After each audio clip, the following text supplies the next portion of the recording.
What up, Doe, everybody? Welcome back to Daily Upside. I'm your host, Keenan Rivals. If this is your first time here, we talk about sports, sports cards, and sports card investing, and we try to do it every day. Before we jump into today's show, I want to remind everybody, if you haven't already, go over to Twitter, shoot me a follow, means a lot. I post a lot of great stuff there, things like these auctions, NBA news updates, sports cards updates, as well as Instagram, where I'll do a little more charting, show you some of my pickups and just have a little bit of fun. The follows definitely help. Don't think they don't. It's always cool to engage with you guys, and it's what really makes this fun. Having this show, but then connecting with you afterwards that really matters. Jumping into today's content, we have a little NBA news. As you guys all know, Giannis went ahead and signed with the Bucks. I wanted to do an update about this yesterday, but I just couldn't get to it. I was reading this article on the Athletic, and it was just talking about how this was good for the NBA as a whole. Like great for the Bucks, great for Giannis that he got his bag, but just good for the NBA. Supporting these small market teams is like it's just going to help the league kind of grow. I'm from Detroit, and we can't get a player, like we just cannot get a player. So let's say if we drafted a talent like Giannis, maybe he's kind of setting the tone for that future player, that next big guy to kind of stay with that small market team, and I can respect that. So really like Giannis, man. I think this just was another thing added to his resume that's going to push him to be the face of the NBA. He's just likable, and he's just doing great things, and he's getting paid. So shout out to him. Yesterday we got some more NBA basketball, and we got to see some teams that we've never seen play before. We'll get into that, but before we do, Steph Curry, man, he had a great game yesterday. 29 points, I believe, and he was out there doing his thing. He didn't have any help; they weren't helping him. But vintage Steph Curry, and this is why a lot of people think that he could be a potential MVP. To some of you guys, that may sound crazy, but a lot of people think if they can win some games, then Steph Curry is for sure, an MVP potential candidate. Like, I mean, they would have to be like a second or third seed, but we'll see. Based on yesterday, it's not looking like that's going to happen. But Steph Curry was out there doing his thing. I was looking on Bleacher Report, and they were kind of just showing, some of his highlights, and it was his vintage Steph, like the way he moved, and it just reminded me of the old Steph. There is something a little bit different about him. I don't know if he just seems a little older, or I'm not really sure. Maybe the defense respects him a little more, but he's just out there doing his thing, and he plays basketball like no other. It was kind of ironic how they lost, but yeah, definitely doing his thing. Excited to see what Steph Curry can do for the full season. If he can put up 20, 30 points a game, that's going to be I'm sorry, 25 or 30 points a game. That would be really, really great for him.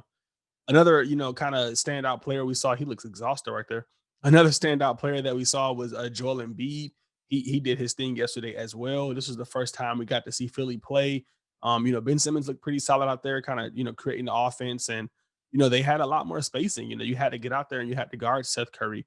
You had to get out there and guard those, other guys on the perimeter, which left, the floor just wide open for look at all that space right there. There's no other sixer even near him. He's just able to go down there and do his thing. I don't have a lot of information on his cards right now. We've talked about them in earlier episodes, but yeah, if you like Sixers basketball, if you're trusting the process, Joel Embiid definitely might be a guy to look at because he's pretty underrated while everyone else right now is kind of overrated. Ben Simmons cards are going crazy, but Joel Embiid's haven't moved at all. Speaking of cards, I want to jump into some card sales really quickly here. We had a Luca in yesterday. This is his Prism. There's nothing exciting about Luca's Prism, but I look at it every day. It's really like the gold standard for the market, in my opinion. If it goes up, then the market kind of goes up. If it goes down, then the market might go a little bit down. And yesterday we seen these cards kind of go up. These are trending for a while at about 1600, 1650. And now we're kind of seeing like that 1875, 1950 range. So, these are, slowly but surely making their way to the $2,000 price point. And based on how we've seen Luca play, the hype going into the season, and the idea that he might be the number one candidate for MVP, I'm pretty sure that that's going to happen. We're going to see that $2,000 price point. What it does from there, I'm not really sure. Maybe it trades sideways. Maybe Luca comes out and has a crazy game, and then we start seeing it push towards those old all time highs. So that's going to be kind of exciting to look out. And I think you guys should kind of pay attention to these cards as well. Even if you don't own a Luca, it's always good to keep up with the rest of the market. Don't only keep up with the guys that you own. You got to keep up with the other guys too, because they can determine whether your guy goes up or down. I mean, that's the market cap method. By the way, the link to the market cap method, it's in the description. If you want to go over there and check it out, I definitely recommend it. It's a great little tool. Moving on, we have another Prism card that I like to chart every day, and that's Trey Young's. And we're actually seeing Trey Young kind of dip a little bit. He didn't have the strongest preseason. He had one game where he looked pretty solid, but I feel like Atlanta Hawks basketball is about those other guys right now. It's about getting those other guys comfortable. We know that Trey Young can go out there and put up 30, but that's not what we want. I mean, we do want that. But we want the other guys to score as well. So I think because he was trying to facilitate a little more, he was kind of getting under his feet that he didn't go out there and put up 30, 35 points. And if people are expecting that, I don't think that's going to be, a good thing for us. I think Trey Young is going to be like a 26, 27 guy, and he's going to be more of a facilitator. You see him out there just trying to throw lobs left and right.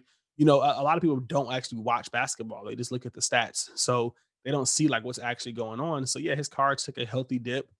I mean, these are pushing like 700 at one point, and now they're 577. So if they keep going down, it might be a buying opportunity for some of us. I'll keep you guys updated on that. In other news, one of my favorite cards ended for I don't know if it's an all-time high, but it's pretty high, a new price point yesterday, and that's Giannis's Panini 194. It's just a base Panini rookie. I've been talking about these Panini rookies for quite some time. I think this one has potential to rival his Hoops rookie, and kind of, battle out to be the true rookie. In the past, we always saw the true rookie as like the Tops rookie or the Upper Deck rookie. It was always like the name of the brand. Now we're kind of looking at Hoops and Donruss, and it's like, what about the Panini rookie? Why isn't the Panini rookie, one of the top rookies? So that's something to look into. I've actually included this card. It's in part two of my top 10 sports cards to buy. As you see here, I had it at $650 because the price point was a lot cheaper prior to yesterday. So I'm going to have to go in and probably adjust that. But yeah, this is actually dropping tomorrow. So if you haven't subscribed to the newsletter, definitely do so. This is for the premium members. You get this kind of information once a week. I send out a newsletter just giving you some updates on cards. And yeah, I'm giving away the other 5 cards that I think people should be looking into. And it's unfortunate that this didn't come out sooner because we would have been able to pick up these Giannis cards and potentially, already be in profit. But there's still some other gems in there, so no worries. But yeah, it's been a card that I've been looking at. And I'll tell you why, once you sign up for the membership, because even though the card went up, there's a lot of really good information that you can apply to other cards of the same magnitude. So yeah, Giannis is definitely going up, and rightfully so. Kind of bummed out that I didn't pick one of these up sooner, but this still may be time. Based on the math that I did, 810 is still a pretty solid value. Another card we saw in yesterday for a really high price point was this Anthony Davis Select silver autograph. And I'm really shocked that these cards aren't higher. I'm not going to lie. These cards are so slept on that there's no real select back in 2012, 13. We had like the hot rookies and those not so attractive sets. And these look like vintage select cards. And if I'm not mistaken, they're on card autographs and they're serial number 1099. So getting to $2,500 seems like a pretty solid deal. I'm going to look into these for like Kyrie and some other players. So if you're kind of into the 2012, 13 draft class, if you like, Kawhi Leonard or, some of those older guys, then this might be something to look into because I believe they'll start trending pretty soon. Again, people are going to go back and buy these older cards of these modern sets, or these modern popular sets, I should say. They're going to go back and buy the old Select, the old Revolution, the old Panini cards because a lot of them are coming in at some really good values. It's why I went back and picked up a few of those Kyrie contenders because I'm like, hey, these are pretty limited. This is Kyrie. There's a strong chance that these are going to go up. And if they don't, then they're not going to go down because the lineage of contenders is just it's parabolic. Contenders Luca's 10,000. Why is Kyrie 300? You know what I mean? So those are the kind of things that I'm looking at with these older sets. Last but not least, here with the sports cards news, I want to show you guys a card that ended for an insane price point yesterday. And this is just kind of going with the trend of insane cards. We saw the Giannis, National Treasures in for a pretty penny. We saw that Stephen Curry BGS 9.5 go for a pretty penny. And this is a 2007, 2008 Topps Chrome White Refractor of Kevin Durant. It's a BGS 9.5 with the true gem subs, and there's only 99 of these made. And yeah, it sold for $49,999. That's an insane amount of money for a sports card. And welcome Kevin Durant to the big boy club because yeah, this is a big boy. So these these refractors, these serial number cards, these low stamped rookies. I'm telling you guys, if you got a guy and you think he's going to be, all time, think he's going to be a goat, start picking up those rare cards. It's cool to have the Prism. They're liquid. They're tradable. There's nothing wrong with flipping to get some more money. But once you kind of get that stack, don't be afraid to go all in on one of these big boys. I don't know what the previous sale for this card was, but it wasn't 50 grand. So shout out to Kevin Durant. I'm looking at some of his other cards now. These kind of sales, you can't help but go back and look at some of the cheaper stuff. I still think his tops black border rookie or his true rookie is a steal. I mean, there's only 120 of them graded. Um, I'm not saying that that people should go drop $3,000 on this and it's going to pay out for them. Obviously, Kevin Durant has to ball out, but I feel like this card shouldn't be that far off from Stephen Curry's if he can continue to prove that he can be in this league and that he's not going to be injury prone or he's not going to be affected by the injury.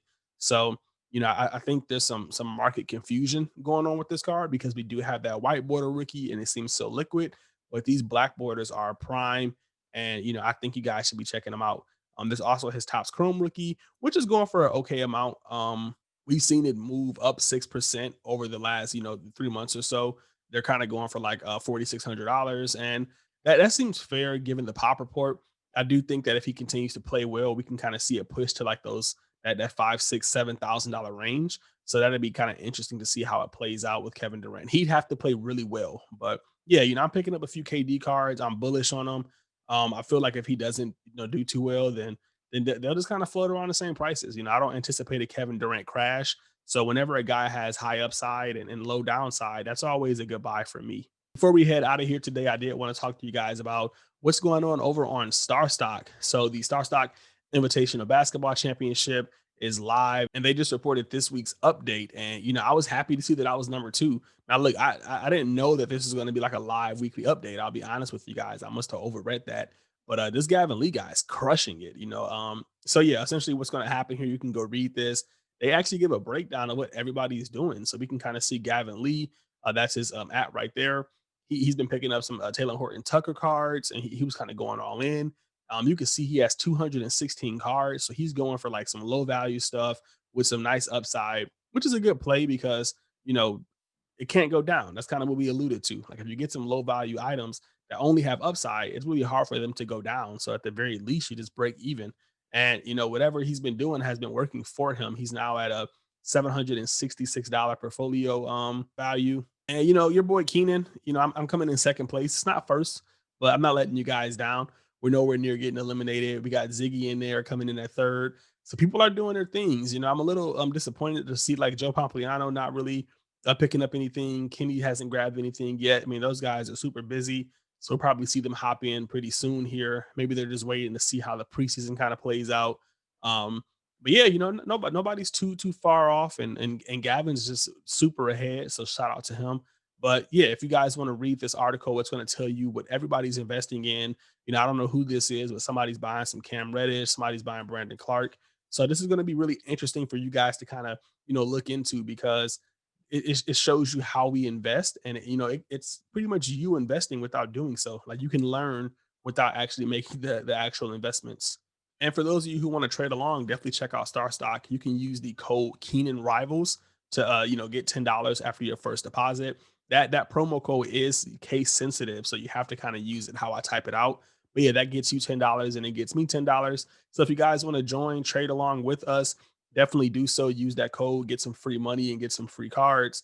But yeah, essentially what I've been doing is kind of trading these top guys. I mean, I haven't bought any THT, but I've been kind of just buying starting players. If a guy's starting and he's low, I've been kind of picking him up. So, Kobe White, Markel Fultz, these kind of guys. You can see Markel Fultz is up 164%, which is insane. His cards, they really shot up. They were going for like $17 about a week ago. And now we kind of see them hitting that $44 price point. And this was expected. If you guys are a part of the newsletter, I sent out part one of my top 10 cards, and Markel Fultz was one of those guys where I talked about his sports cards and how they were at good value. So he came out and did his thing. And again, just focusing on players that are starting, that was a big thing for me. So yeah, that's pretty much it for this one, guys. Really excited to see how this plays out with these investments. If you haven't gotten this article yet, then definitely sign up for the newsletter, highupsideshow.com. You guys can check that out. I give out the first 3 picks for free. So if you don't, have any money, or you're just not interested in a subscription, no worries. You still get that insight. You can read about Kyrie, Markel, and I'll leave the third guy as a surprise for you guys. But yeah, definitely check out the newsletter. It means a lot when you guys sign up, and it's important to get that information over to you. That's it for this one. Let me know what you thought about today's episode. Let me know what you think about Kevin Durant. Let me know what you think about this 2007, 2008 Topps Black Border. Is it a buy, or do you think Kevin Durant is too injury prone? Let me know in the comments. I'll catch you guys in the next one. Happy investing.